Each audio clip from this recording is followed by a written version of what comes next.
على حبيبنا محمد وعلى آله وصحبه أجمعين. اللهم صل على حبيبنا محمد وعلى آله وصحبه أجمعين. اللهم صل على حبيبنا محمد وعلى آله وصحبه أجمعين. بسم الله الرحمن الرحيم. السلام عليكم ورحمة الله وبركاته. بسم الله، الحمد لله، والصلاة والسلام على حبيب الله سيدنا محمد بن عبد الله وعلى آله وصحبه ومن والاه. سبحانك لا علم لنا إلا ما علمتنا إنك أنت العليم الحكيم، ولا حول ولا قوة إلا بالله العلي العظيم. اللهم رب اشرح لنا صدورنا ويسر لنا أمورنا واحلل عقدة من ألسنتنا يفقه أقوالنا. اللهم فقهنا في الدين وعلمنا التأويل برحمتك يا رب العالمين، walhamdulillahi rabbil alamin. Alhamdulillah, alhamdulillah, kita bertemu kembali di dalam pembacaan kitab hadis sahih Imam Muslim, dan kita telah tiba pada siri 171, masih lagi pada riwayat tentang haji Nabi sallallahu alaihi wasallam yang telah dikongsikan oleh Jabir bin Abdullah di dalam periwayatannya yang lengkap, yang sempurna, yang panjang. Dan kita berada pada pertengahan hadis, dan kita telah tiba pada waktu ketika 8 Zulhijjah. Apakah yang baginda Nabi SAW suruh para sahabat untuk lakukan?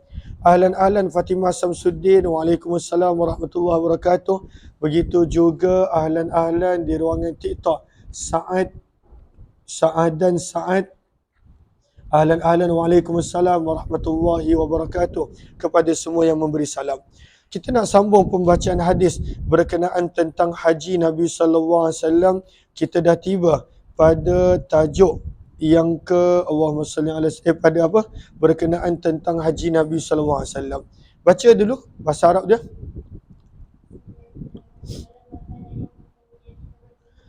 Falamma kana yaumut tarwiyah, kita dah belajar sebelum ini, Nabi menyuruh pada sahabat yang tidak membawa binatang al-hadiyu.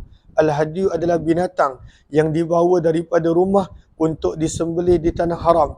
Maka apabila Nabi bersabda pada sahabat yang tidak membawa binatang, mereka mestilah menjadikan niat mereka kepada haji tamattu.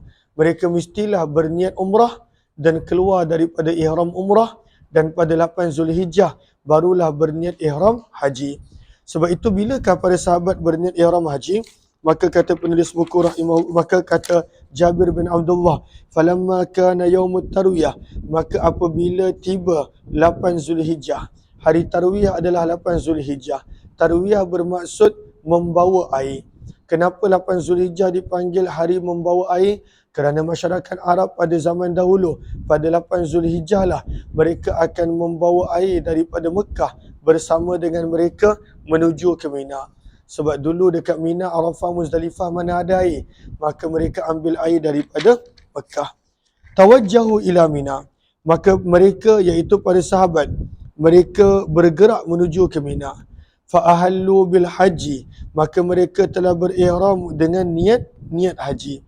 Ini para sahabat yang melakukan haji tamattu.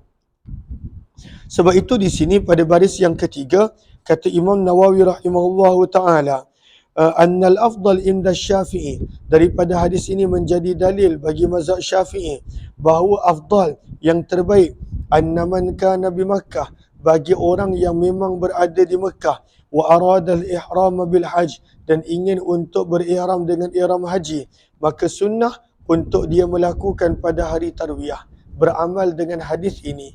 Maka Nabi SAW suruh para sahabat untuk berniat ihram haji bagi yang melakukan tamattu pada 8 Zulhijjah. Waalaikumsalam warahmatullahi wabarakatuh. Terima kasih banyak-banyak Siti Izra. Terima kasih banyak-banyak. Moga Allah balas semua dengan sebaik-baik kebaikan dan ganjaran. Maka mereka telah berihram haji.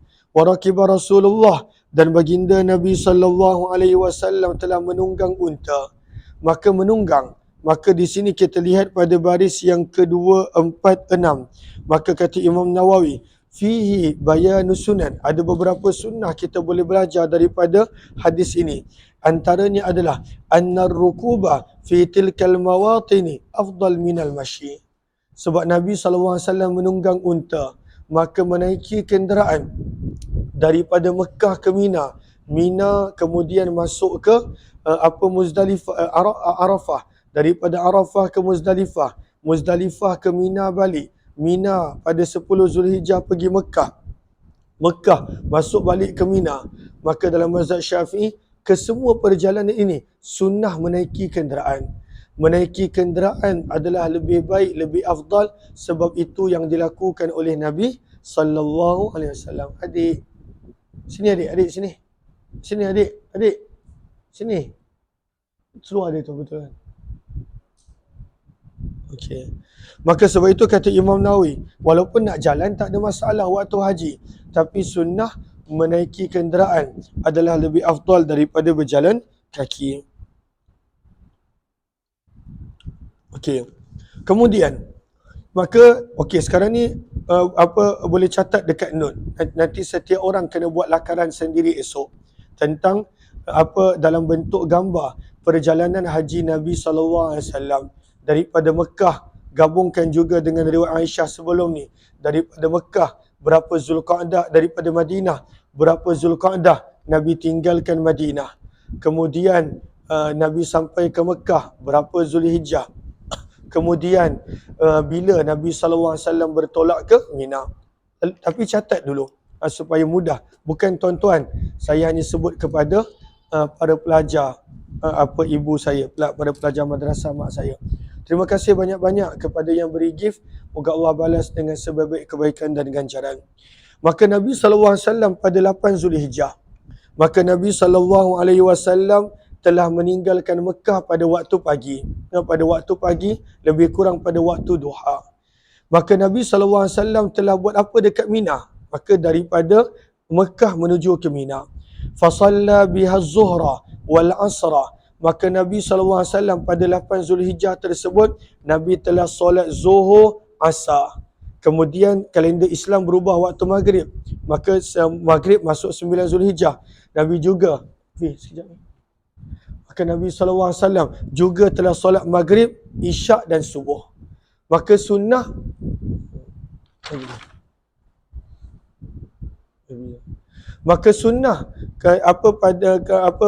daripada zuhur 8 Zulhijjah sampailah subuh 9 Zulhijjah untuk berada di Mina. Tetapi selalunya jemaah Malaysia kerana nak memudahkan urusan, selalunya tabung haji menghantar terus ke Arafah. Cuma ada beberapa travel yang pada waktu itu mereka ikut pergerakan mereka seperti haji Nabi SAW. Selalunya kebanyakan jemaah Malaysia pada 8 Zulhijjah terus ke Arafah supaya tak perlu berpindah banyak kali kerana banyaknya jumlah jemaah Malaysia dan sebagainya. Tapi kalaulah kita mampu, maka pergi Mina dulu. Itu adalah yang afdal. Itu adalah sunnah. Maka 8 Zulhijjah hari Tarwiyah, maka Nabi SAW akan bergerak sebelum zuhur pada waktu pagi. Dan kalaulah kita ada dekat Mekah waktu tu, kita akan nampak berpusu-pusu orang. Mereka bergerak berjalan kaki sebab kadang-kala kenderaan susah nak masuk, ramai sangat orang. Maka mereka bergerak berjalan kaki daripada Mekah untuk masuk ke Mina. Dan mereka solat zuhur 8 Zulhijjah, zuhur, asar, maghrib, isyak dan subuh. Berapa waktu solat? 5 waktu solat di Mina. Daripada zuhur 8 Zulhijjah sampailah subuh 9 Zulhijjah. Sebab itu kata Imam Nawawi pada yang kita baca tadi 2, 4, 6 pada baris yang ke-8, was-sunnatus saniyah an yusalliya binya hadhihi salawatul khams. Sunnahnya kalau kita buat haji, maka solat 5 waktu ini ketika berada di Mina. Dan kemudian an yabita bi Mina hadhihi lailah, bermalam di Mina pada awal malam 9 Zulhijjah. 9 Zulhijjah bermalam di Mina. Wahia lailatul tasi' min Zulhijjah. Kerana kalender Islam berubah daripada maghrib. Kemudian Allahumma salli ala sayyidina Muhammad. Thumma makatha qalilan. Kemudian Nabi SAW tunggu sekejap. Hatta tala'atis syamsu. Sehingga terbitnya matahari. Kena faham betul-betul perjalanan haji Nabi. Sebab haji ni tak lama pun. 8 Zulhijjah, 9 Zulhijjah, 10 Zulhijjah. Selalunya 10 Zulhijjah tu banyak amalan haji dah habis. 8 Zulhijjah tak ada apa-apa amalan sangat. Banyak sendiri. Lalu selalunya yang betul-betul sibuk 9 dan 10. Kemudian baki lagi 3 hari tasyrik, 11, 12, 13 adalah hanya tinggal amalan melontar sahaja. Maka selalunya 6 hari je. 6 hari ni kalau kita mampu, kita nak ikut sebaik mungkin haji Nabi SAW. Tapi nak ikut itu kena tahu. Kita tak bolehlah nak ikut-ikut orang. Sebab kadang-kala pada waktu itu orang itu pun mengikuti orang lain. Maka kita nak betul-betul memahami haji Nabi SAW. Kalau kita mampu. Tapi kalaulah kita tak mampu kerana tak larat dan berkerusi roda, maka kita ikutlah perjalanan yang telah disusunkan untuk kita. Okey. Maka Nabi sekarang ni dah masuk hari apa? 9 Zulhijjah. Kita tak ada whiteboard. Tak ada. Okey. Tapi boleh bayangkan tak? Sebab itu saya ulang beberapa kali. Boleh faham tak? Okey. Kecil ada? Kecil sangat. Marker tak ada kan? Kejap lagi tengok kejap lagi. Abang habis baca hadis. Okey. Sehingga matahari terbit. Sekarang ni bila 9 Zulhijjah. Maka pada 9 Zulhijjah bila matahari dah terbit, wa amara bi qubbatin, maka baginda telah memerintahkan untuk disediakan kemah min sya'rin, daripada bulu-bulu binatang, tudrabu lahu binamirah, dan Nabi perintahkan untuk kemah ini dibina untuk Nabi di Namirah. Namirah ni dia bukan lagi dalam Arafah, dia dekat pinggir Arafah. Sebab itu pada baris yang kedua, 4, 6, 8, 10. Kita baca dulu baris yang ke-10. Maka sunnahnya, kata Imam Nawawi, anna sunnah alla yakhruju min Mina. Sunnah bahawa tidak keluar daripada Mina pada 9 Zulhijjah sehinggalah matahari terbit. Maka ini adalah yang pada muka surat yang ke-10. Kemudian baris bawah dia, istihbabun nuzul binamirah. Sunnah ketika nak keluar daripada Mina, maka berhenti dulu di Namirah. Lepas subuh, lepas matahari terbit, maka bila dah tinggalkan Mina, maka tunggu dulu dekat Namirah. Lalu Namirah ni dekat mana? Kenapa kena tunggu dekat Namirah? Bahawa kerana sunnah Nabi alla yadkhulu Arafat illa ba'da zawali syamsi. Kerana Nabi tidak masuk ke Arafah kecuali setelah matahari tergelincir, iaitu masuknya Zuhur, dan setelah Nabi tunaikan solat Zuhur dan Asar secara jamak. Maka Nabi SAW tidak masuk ke Arafah kecuali selepas Nabi dah selesaikan solat Zuhur dan Asar jamak, barulah Nabi masuk ke Mina. Lalu Mina ni dekat mana? Baris yang kita baca tadi, tambah lagi 2, 4. Baris yang keempat. Maka kata Imam Nawawi, wahiya mawdi'un bijambi Arafat. Namirah ini dia adalah tempat yang bersebelahan dengan Arafah. Walaysat min Arafat, dan dia bukanlah termasuk daripada Arafah.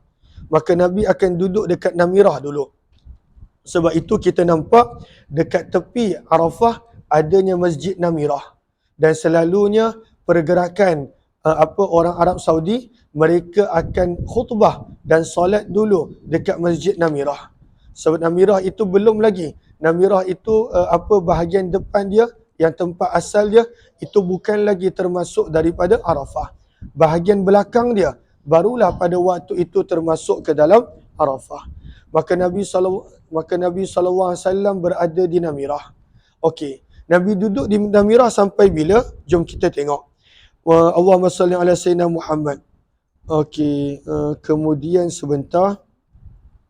Okey, sebelum kita teruskan, maka kita kena faham, orang Quraisy, dan Nabi ni orang Quraisy ke bukan? Nabi orang Quraisy. Tapi orang Quraisy, mereka tak duduk di Arafah. Orang Quraisy kalau buat haji, mereka berhenti dekat Muzdalifah. Mereka tak pernah pergi Arafah. Sebab mereka mengatakan kami adalah penjaga Baitullah, kami tak perlu buat haji dekat tanah halal. Arafah ni tanah halal, Muzdalifah dan Mina ni masih lagi dalam tanah haram. Maka orang Quraisy kalau buat haji, mereka tak pergi ke Arafah. Mereka akan berhenti sampai dekat Muzdalifah.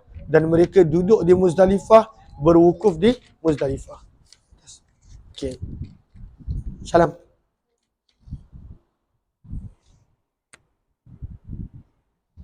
Salam. Bapak semua. Assalamualaikum. Assalamualaikum. Kata saya nak mandi ni. Nak mandi. Dia busuk-busuk. Nak mandi lagi. Okay. Bapak. Assalamualaikum semua. Assalamualaikum. Okay. Dah. Dia mandi. Wangi tak? Wangi lah. Tak payah mandi lah.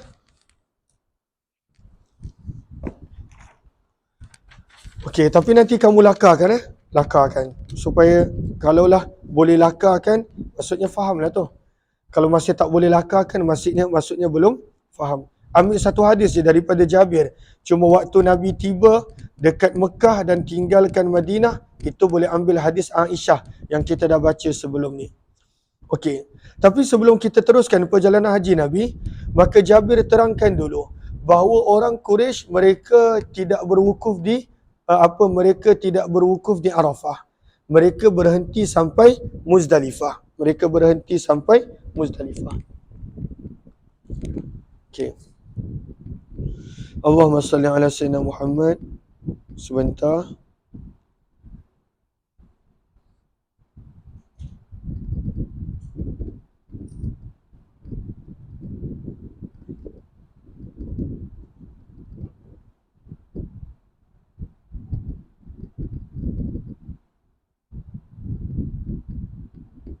Okey.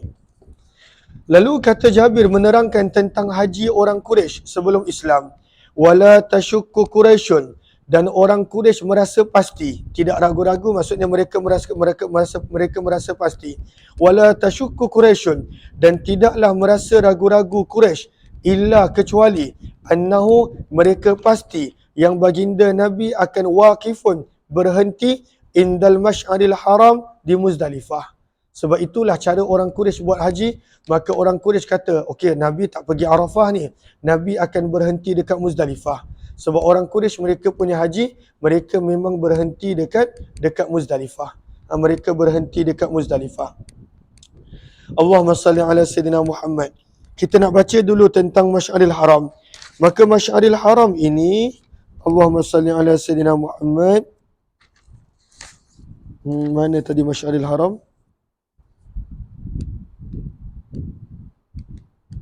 Okey. Pada baris 2, 4, 6, 8, 10, 12, 14, 16. Maka kata Imam Nawawi, Masy'aril Haram. Maka apakah maksud orang Quraisy berhenti dekat Masy'aril Haram? Anna Quraisyan kanat fil jahiliyah.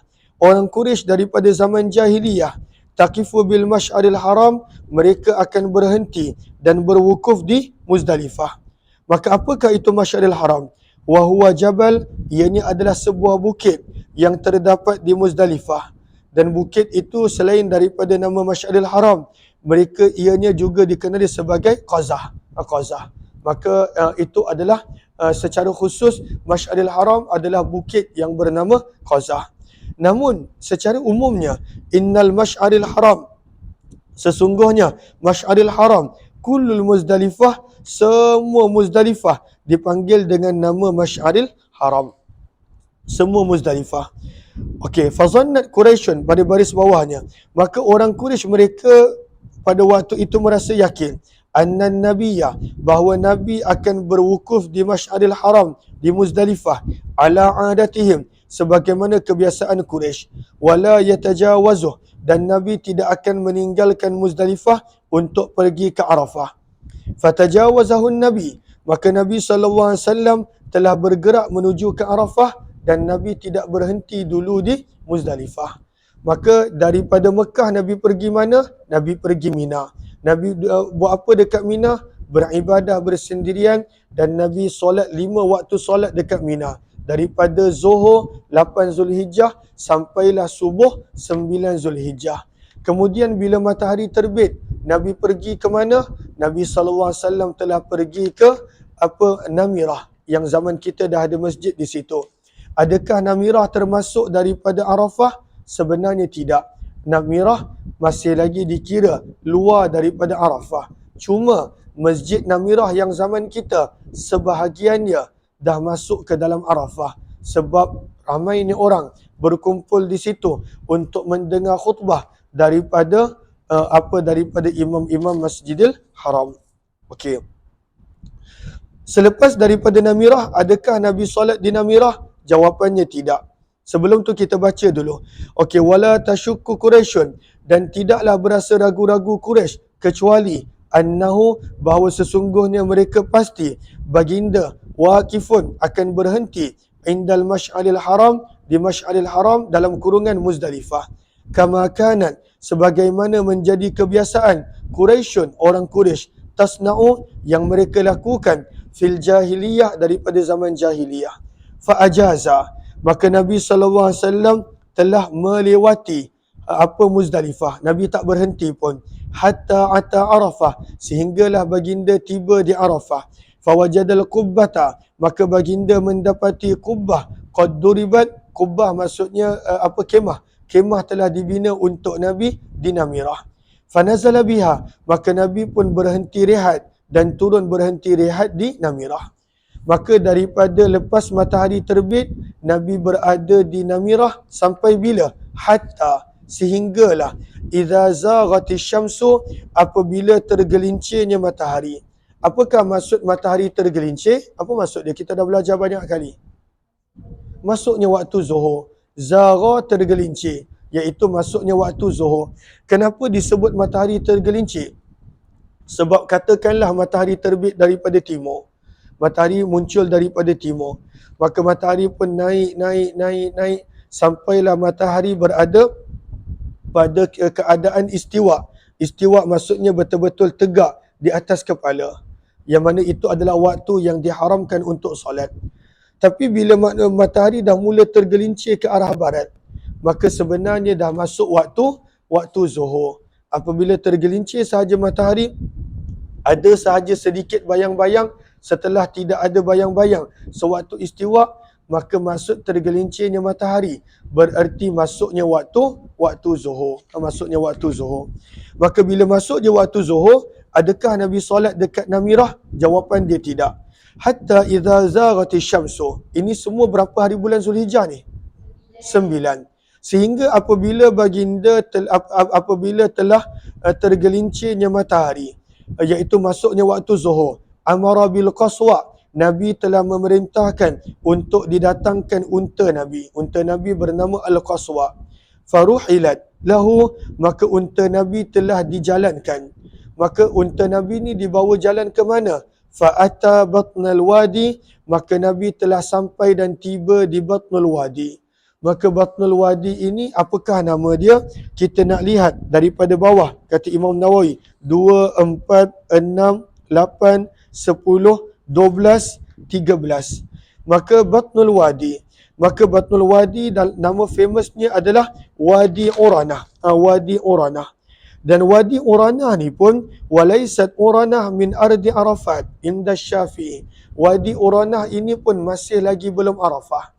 Maka Nabi bila masuk dia waktu Zuhur, Nabi tinggalkan Namirah dan Nabi bergerak menuju ke Batnul Wadi ataupun Wadi Uranah, dan Nabi telah berhenti di situ. Ini masih lagi belum Arafah, masih lagi luar Arafah.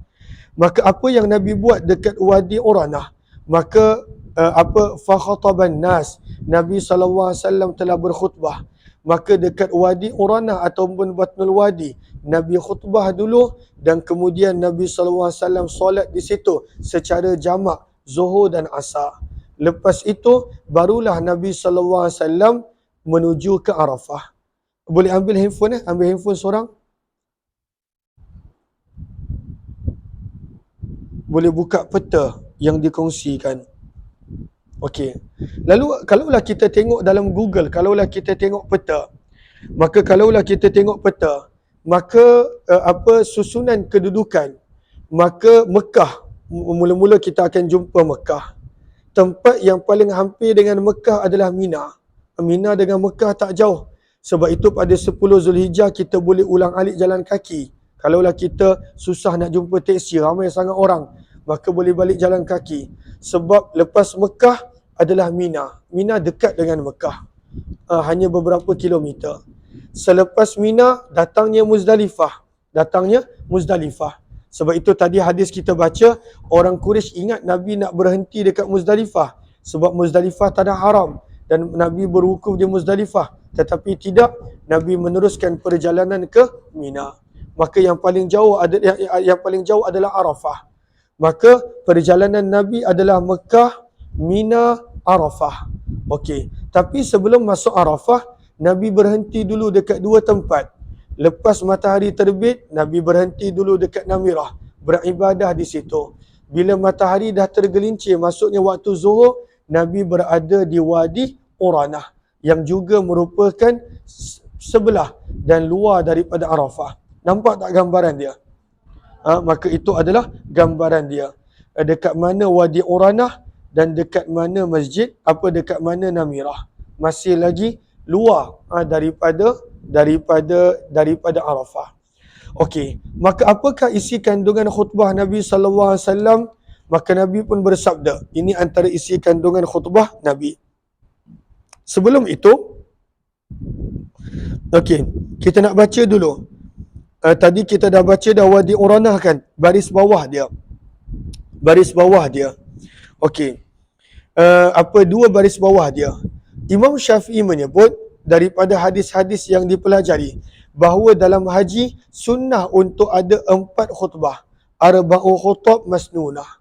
Dalam haji sunnah ada 4 khutbah. Yang mana 4 kali khutbah daripada 8 Zulhijjah sampailah habis hari tasyrik 6 hari ini, sunnah untuk ada 4 khutbah. Dan itulah yang dilakukan oleh Nabi sallallahu alaihi wasallam. Bila yang pertama Yaumus Sabi, 7 Zulhijjah, sebelum bergerak ke Mina pada 8 Zulhijjah. Okey, maka yang ini nak sampaikan bila? Lepas Zuhur. Yang kedua adalah ketika berada di Wadi Uranah pada 9 Zulhijjah ini. Maka ini dilakukan bila? Sebelum daripada solat Zuhur. Yang ketiga, Yaumun Nahar, 10 Zulhijjah. Maka itu ada khutbah yang ketiga. Yang keempat, pada nafar awal, iaitu pada 12 Zulhijjah. Maka pada hari tasyrik. Maka semua khutbah-khutbah ini, kata Imam Nawawi, adalah setelah selesai solat Zuhur, kecuali khutbah Arafah dilakukan sebelum daripada solat Zuhur. Jelas ke jelas? Okey. Maka Nabi SAW pun bersabda dalam khutbah baginda, Inna dima'akum, sesungguhnya darah-darah kamu, iaitu pada waktu itu nyawa kamu, wa amwalakum, dan juga harta-harta kamu, haramun. Haram di sini bermaksud suci, tak boleh diganggu, tak boleh ditumpahkan, tak boleh maruah dijatuhkan. Sesungguhnya darah dan harta-harta kamu, haramun, adalah suci ke atas kamu. Dan sucinya orang beriman, orang Islam ini bagaimana? Nabi berikan tashbih, perumpamaan, kahormati, seperti mana mulianya, seperti haram diterjemahkan sebagai mulia, minta maaf, bukan suci. Maka sesungguhnya darah dan harta kamu adalah mulia. Tak boleh sewenang-wenangnya dirampas, dijatuhkan maruah, tak boleh. Maka sabda Nabi, sesungguhnya darah dan harta kamu adalah mulia. Kahormati, seperti mana mulianya yaumikum haza, hari kamu ini. Fi syahrikum haza, pada bulan Zulhijjah, bulan haram, bulan yang mulia ini. Fi baladikum haza, di tempat kamu ini, iaitu di tanah haram. Ala, ketahuilah, kullu syai'in, setiap sesuatu daripada urusan jahiliyah, tahta qadamayya, diletakkan di bawah kedua kakiku, maudu'un, ianya adalah terbatal. Ianya pada waktu itu tidak boleh lagi dituntut. Semua yang berlaku pada zaman jahiliyah, full stop. Maka pada waktu itu lupakan. Jangan pada waktu itu dibawa-bawa selepas masuk Islam. Wadima'ul jahiliyah. Wadima'ul jahiliyah. Begitu juga darah-darah ataupun maruah yang pernah ditumpahkan pada zaman jahiliyah, maudu'atun, adalah terbatal dan dimaafkan. Wa inna awwala damin, dan Nabi SAW mulakan daripada keluarga Nabi dulu. Dan sesungguhnya tuntutan darah yang mula-mula, adha'u, aku hapuskan sabda Nabi, min dima'ina, adalah daripada tuntutan darah kami, iaitu anak lelaki kepada Rabi'ah bin Harith. Maka apakah kisah Rabi'ah bin Harith? Maka Jabir terangkan, kana, adalah budak ini mustardian, adalah seorang yang menyusu fi Bani Sa'ad, di perkampungan Banu Sa'ad. Tiba-tiba berlaku perang. Maka ketika berlaku perang, maka telah terbunuh pada waktu itu anak lelaki kepada Rabi'ah. Siapakah nama dia? Pada baris yang keempat daripada bawah ada pelbagai pendapat oleh para ulama. Faqatalathu, maka telah membunuh anak lelaki Rabi'ah tersebut Huzail. Maka Nabi kata, walaupun keluarga kami boleh tuntut kematian tersebut dengan cara qisas, dengan cara membunuh orang yang membunuh anak lelaki kepada Rabi'ah, tetapi Nabi tunjukkan contoh bila Nabi suruh mereka untuk tidak lagi membuat tuntutan. Semua yang berlaku pada zaman jahiliyah adalah terbatal dan tidak lagi boleh dituntut. Maka Nabi tunjukkan akhlak, sifat kepimpinan. Nabi mulakan daripada diri baginda. Itulah yang sepatutnya kena mulakan daripada diri sendiri. Sebab itu Allahumma salli ala sayyidina Muhammad. Sebentar. Baris yang kedua, 4-5. Baris yang kelima. Maka dekat sini kata Imam Nawawi, daripada perbuatan Nabi ini kita boleh belajar sesuatu. Annal imam, bahawa sesungguhnya seorang pemimpin, apabila dia nak menyuruh melakukan sesuatu kebaikan, ataupun mencegah daripada sesuatu kemungkaran, yang bagi an yabda'a bi nafsihi, maka hendaklah dia mulakan dengan diri dia dulu. Wa ahlih, dan juga keluarga. Jangan suruh orang, tapi pada waktu tu kita tak suruh pun keluarga kita. Kena mulakan daripada keluarga terlebih dahulu. Jelas ke jelas? Okey, terus baca.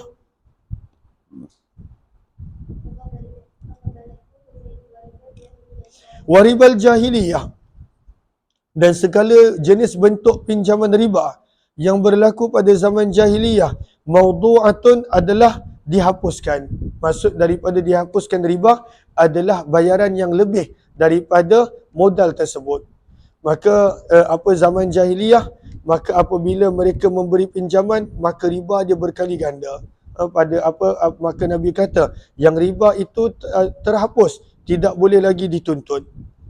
Wa awwalu riban adha'u, dan riba yang mula-mula yang aku hapuskan adalah ribanya keluarga kami Abbas bin Abdul Muttalib radhiyallahu anhu.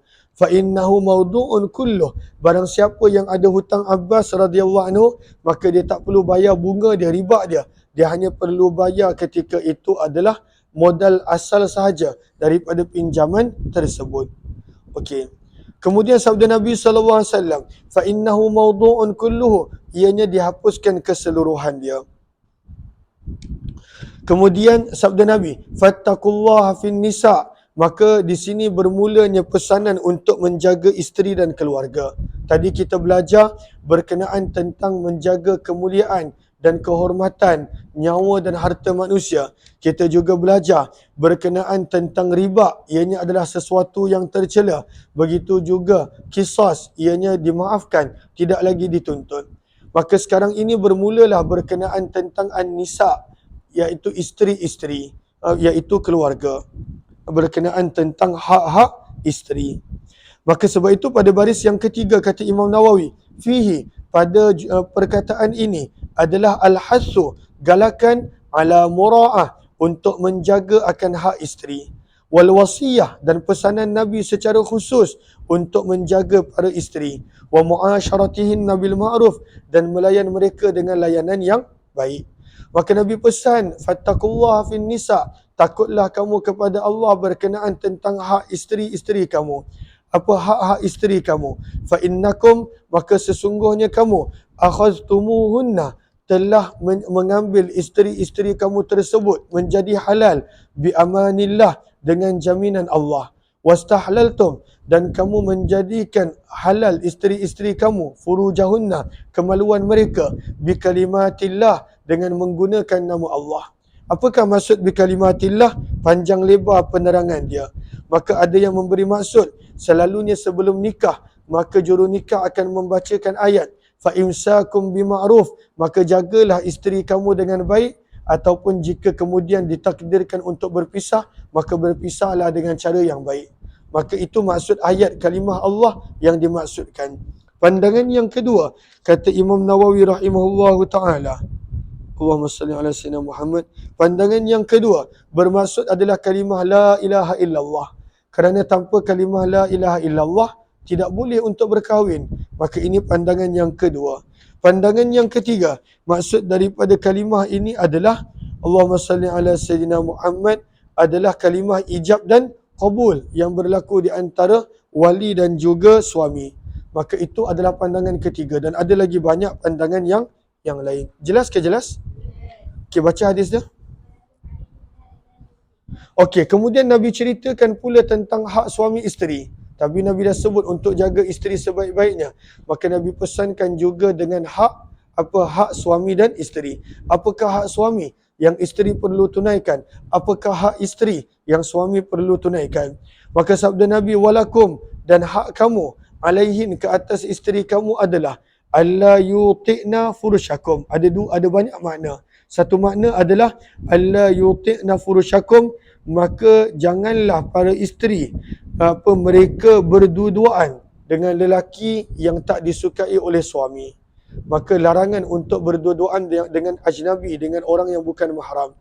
Alla yuti'na furushakum, terjemah yang kedua adalah maka janganlah isteri membawa ke rumah orang-orang yang tak disukai oleh suami. Maka jangan, kena minta izin dulu dan seumpamanya. Terus baca hadis, fa'in.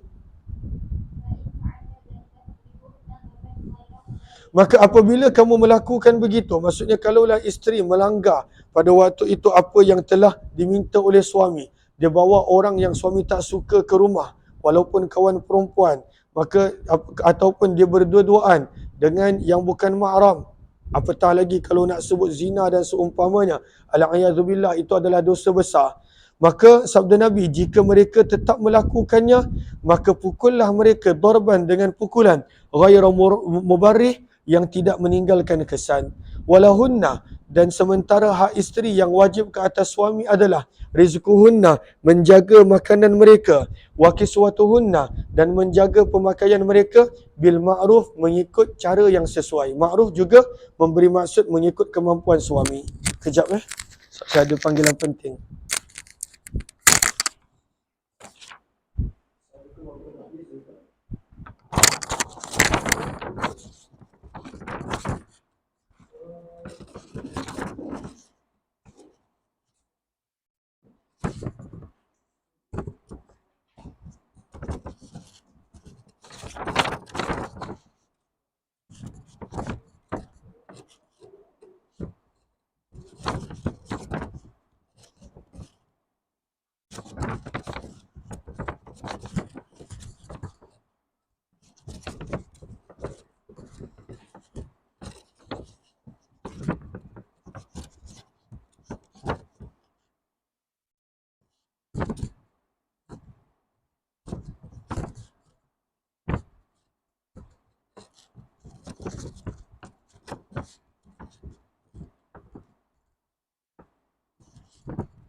Okay, kat mana kita tadi?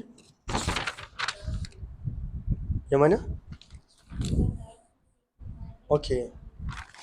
Maka Nabi SAW menegaskan masing-masing perlu untuk menunaikan hak. Dan itulah ajaran Nabi. Nabi tidaklah mengajar seperti mana Barat ajar. Barat lebih mengajar untuk menuntut hak. Walaupun dia sendiri tak tunaikan hak, maka dia ajar untuk menuntut hak. Maka sebab itu ada macam-macam panggilan dengan pelbagai jenis right. Itu right, ini right dan sebagainya. Tapi Islam lebih indah. Islam mengajar untuk kita menunaikan tanggungjawab kita, hak kepada orang lain. Maka diterangkan hak isteri suami yang perlu dilakukan isteri dan hak isteri yang perlu dilakukan oleh suami, memberi makan, pakaian dengan cara yang sesuai. Kemudian Nabi pesan, waqad taraktu fikum, dan demi sesungguhnya aku tinggalkan di kalangan kamu sesuatu yang lan tadillu, sama sekali kamu tak akan sesat, ba'dahu, setelahnya. Ini tasamtum bih, jika kamu berpegang teguh dengan dia. Maka apakah yang Nabi tinggalkan? Kitabullah. Dalam riwayat ini hanya menyebut satu, iaitu kitab Allah Al-Quran. Kemudian Nabi bertanya kepada para sahabat, wa antum tus'aluna anni, dan wahai para sahabat, kamu kelak akan ditanya tentangku. Maksudnya, adakah aku betul-betul menunaikan tanggungjawab aku ataupun tidak? Maka Nabi, para sahabat akan dipersoalkan tentang Nabi SAW. Fama antum qailun, maka Nabi bertanya kepada para sahabat, maka apakah yang kamu akan jawab di hadapan Allah?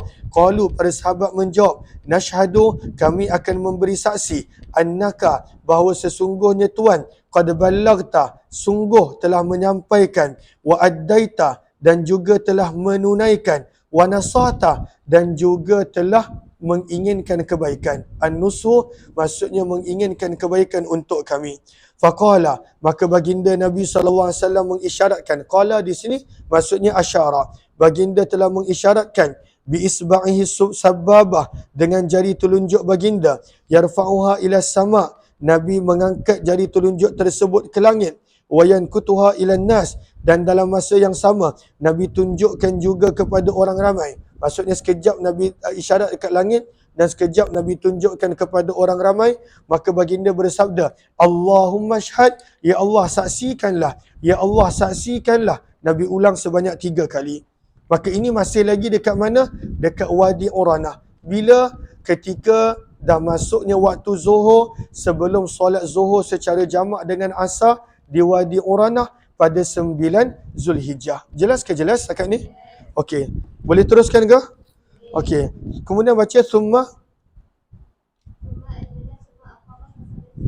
Maka Nabi SAW bila dah selesai khutbah, maka Nabi SAW pun pada waktu itu meminta untuk azan.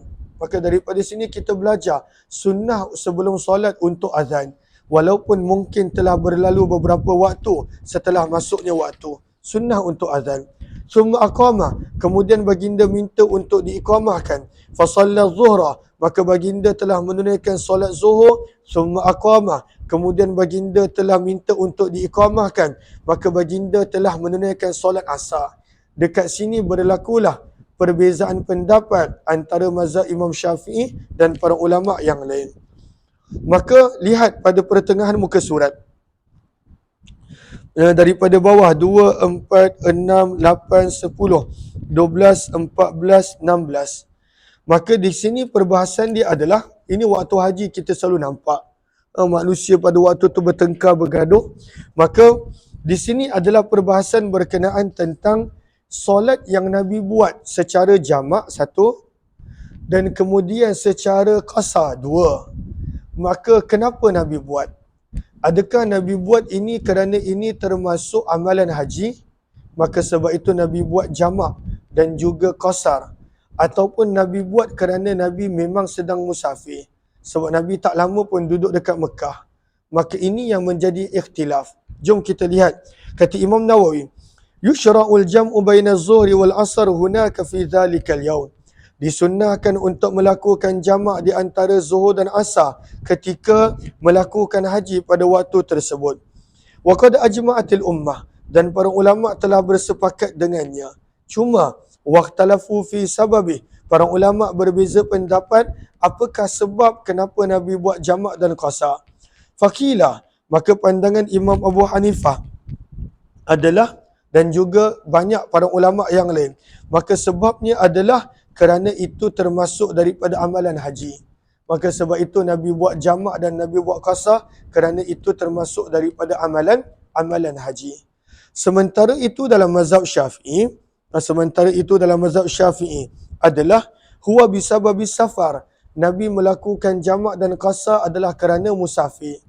Maka apabila seseorang itu, macam contoh jemaah haji kita duduk lama dekat Mekah, maka dia tak boleh untuk melakukan qasar kerana pada waktu itu ia tidaklah musafir. Maka ini pandangan mazhab Imam Syafi'i. Faman kana hadiran, sebab itu kata Imam Nawawi, maka barang siapa yang seseorang yang tinggal di Mekah, au musafiran, ataupun dia bermusafir tapi kurang daripada 2 marhalah dan dia dikira sebagai ahli Mekah, lam yajuz lahul jama', maka tidak boleh untuk dia melakukan jamak dan qasar. Tidak boleh untuk dia melakukan jamak dan qasar. Maka ini pendapat dalam mazhab Syafi'i. Cumanya praktikalnya para jemaah yang Syafi'i, para jemaah Malaysia, maka mereka akan buat jamak, kerana dalam mazhab Syafi'i ada pandangan terpencil yang kita dah baca untuk orang yang perjalanan. Pandangan yang kedua, untuk orang yang perjalanan dia tidak lebih 2 marhalah pun, maka dia boleh melakukan jamak. Ingat lagi tak? Ke dah lupa dah? Nanti cek balik dekat bab hadis-hadis tentang musafir. Baca hadis. Maka Nabi SAW setelah, ini semua dekat mana? Masih lagi dekat Wadi Uranah.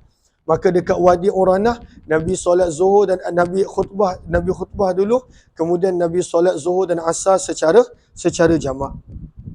Okey. Mana tadi? Okey. Kemudian walam yusalli bainahuma syai'ah. Di antara 2 jamak ini, Nabi tidak menunaikan sebarang solat nafil dan sunat. Dan itulah solat jamak. Solat jamak dia tidaklah boleh menunaikan solat nafil dan sunat di antara keduanya. Kemudian Nabi SAW menunggang unta qaswa baginda hatta atal mauqif, sampailah baginda masuk ke tempat wukuf. Maka daripada sini yang kita belajar bahawa hanya sunnah masuk ke tempat wukuf kalau nak ikut haji Nabi adalah setelah selesai menunaikan solat zuhur pada 9 Zulhijjah. Faja'ala, maka dekat manakah Nabi berwukuf? Faja'ala, maka baginda Nabi SAW menjadikan batna, perut unta Nabi yang bernama Al-Qaswa, ila saharat, pada waktu itu ia duduk di atas batu-batu yang berhampiran dengan Jabal Rahmah. As-Sakharat. Maksudnya ada batu-batu dekat sekitar situ, batu-batu kecil. Maka unta Nabi duduk di atas batu-batu kecil tersebut. Waja'ala, dan Nabi menjadikan hablal musyah. Habla maksudnya adalah tali. Al-musyah pejalan kaki. Maksudnya Nabi menjadikan barisan-barisan orang yang berjalan kaki ataupun orang ramai yang berkumpul di hadapan Nabi. Maksudnya dekat depan Nabi SAW ada orang yang berbaris dan berkumpul kerana mereka juga berwukuf. Maka di sini kita belajar Nabi tak ada naik atas Jabal Rahmah. Maka tidaklah sunnah untuk ketika wukuf naik ke atas Jabal Rahmah. Tapi kalaulah nak naik dan tak anggap tu sunnah, tak ada masalah pun. Boleh untuk naik. Cuma Nabi tidaklah naik ke atas Jabal Rahmah ketika berwukuf, tapi sekadar di pinggir bukit, di kaki bukit Jabal Rahmah.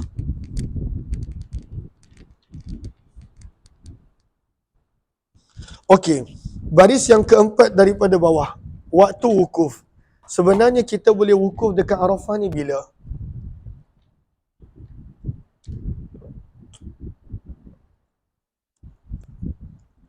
Dan wukuf di Arafah ni yang paling penting. Sebab waktu dia terhad, habis je waktu tu, kalaulah kita berwukuf di situ tak dikira dah. Maka bilakah waktu wukuf di Arafah?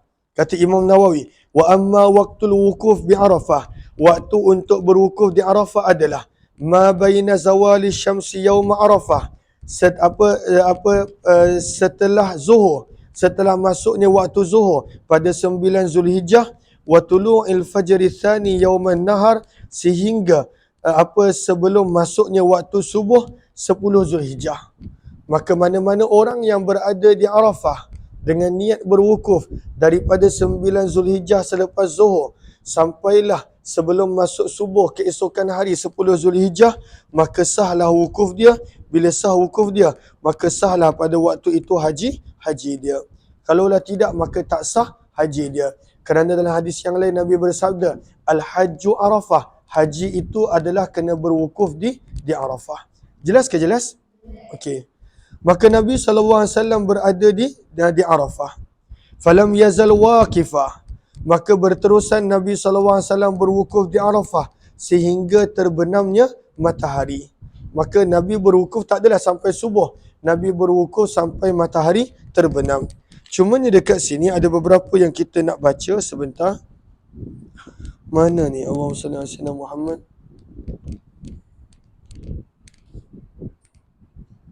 Okey. Kita 2, 4, 6, 8, 10, 12 ataupun 11. Maka kata Imam Nawawi rahimahullahu taala, al-wukufu rakiban afdal. Jumpa tak? Al-wukufu rakiban afdal. Jumpa tak? Okey. Maka kata Imam Nawawi, daripada perbuatan Nabi yang duduk di atas unta sepanjang waktu wukuf, maka kita belajar adalah berwukuf di Arafah dalam keadaan menunggang kenderaan itu adalah lebih afdal daripada duduk biasa. Cumanya zaman kita mana boleh buat begitu. Nak masuk pun ke kawasan tempat manasik haji begitu ketat, kena ada stiker khusus, kena ada tasrih, kena ada tasrih bermaksud keizinan khusus, kena ada semua tu. Maka kita tak dapatlah nak buat pada zaman kita berwukuf di atas kenderaan. Tapi kata para ulama, daripada perbuatan Nabi, berwukuf di atas kenderaan adalah lebih afdal daripada berwukuf dalam keadaan berjalan kaki mahupun duduk. Terus baca. Maka apabila terbenam matahari, wa zahabatis sufrah, dan telah mula hilang sedikit kekuningan, maka hatta ghabal kursu, maka bila Nabi bergerak meninggalkan Arafah, apabila telah tenggelam sepenuhnya al-kursu, bulatan matahari. Walaupun masih ada nampak cahaya dekat langit, tapi bila dah terbenam keseluruhan bulatan matahari, maka Nabi pun bergerak nak menuju ke mana ni? Nak menuju ke Muzdalifah. Nabi bergerak nak menuju ke Muzdalifah. Yang ini kita akan sambung balik insya-Allah jam 11 nanti insya-Allah. Kita baca pelan-pelan supaya kita faham. Setakat ni faham ke? Okey, nanti kena lakarkan. Masing-masing tak boleh tiru masing-masing, tak nak nampak sama. Kena kreatif untuk lakarkan macam mana rajah perjalanan haji Nabi sallallahu alaihi wasallam. Terima kasih semua. Jumpa lagi.